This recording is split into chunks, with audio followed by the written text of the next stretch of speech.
Ada-ada saja kelakuan warga sok jagoan ketika berhadapan dengan aparat hukum. Sudah tahu salah, masih mau melawan.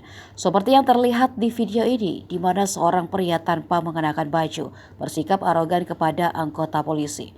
Dilansir dari akun Instagram @jokersupriyadi, bermula ketika pria tersebut sedang berkumpul bersama bapak-bapak. Namun hanya dirinya yang dengan gaya sok jagoan menantang aparat yang datang ke lokasi.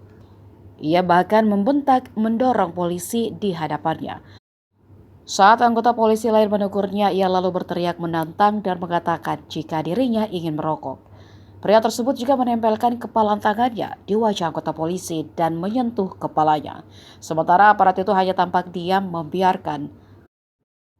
Tapi tak berselang lama, pria tersebut lalu diamankan ke kantor polisi. Videonya pun kembali viral, apalagi ketika saat ditangkap ia duduk di lantai dan masih asik tertawa-tawa bersama anggota polisi.